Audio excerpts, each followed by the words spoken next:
I got to ask you about the moon.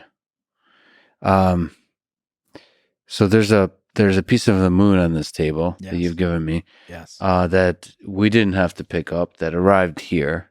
That's right. So how did a piece of the moon arrive here on Earth?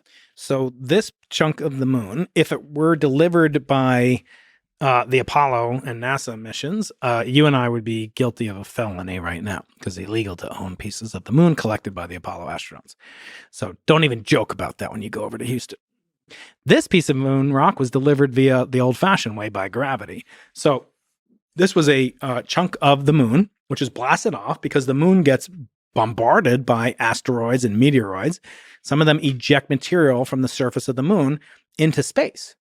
And it will then orbit the common moon-Earth system, and it will then eventually enter our atmosphere. And if the piece is large enough and the trajectory is proper, it can land intact. And this one landed with a few 100 grams worth, and they sliced it up. And then it was delivered via U.S. Postal Service to my house. So you can buy these pieces. And actually, you can buy a piece of Mars. You can buy a piece of Mars delivered by the same route. Now, what's so interesting about that? Well, if a piece of Mars can get here, a piece of Earth can get there. If some piece of Earth has some life forms on it, it could get there. And if that can happen in our solar system, it could happen throughout the galaxy. So I'm actually not of the opinion that there is life elsewhere in the universe, at least technological life that we can see. I see this look of horror on your face.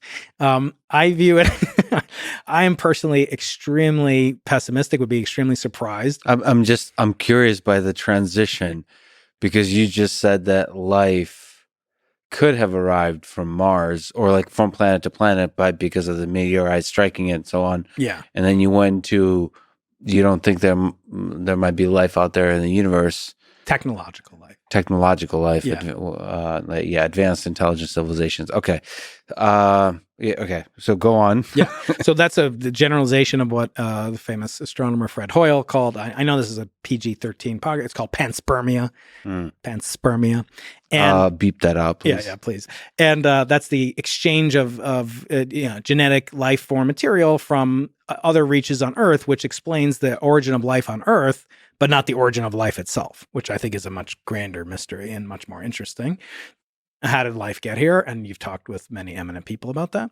I'm not going to add that much, but just thinking about the reverse process. Let's say life started on the Earth somehow, and then made its way out into the universe. Is there enough time for the whatever material went from Earth via panspermic direction, spraying the love gun out into the universe? Did that then have enough time to incubate and go onto a planet that could support it? Certainly not within our solar system, which traveling at the meteorite speeds would require, hundreds of millions of years. Then looking at the evolutionary history from bacteria to Bach, from, rocks to Rachmaninoff. I don't know. I can do this all day. Oh, wow. That's pretty good. How do you get from those very simple inanimate objects to life? I just simply think there's not enough time for Earth to seed life, technological life throughout the galaxy. I don't think there's any evidence for that.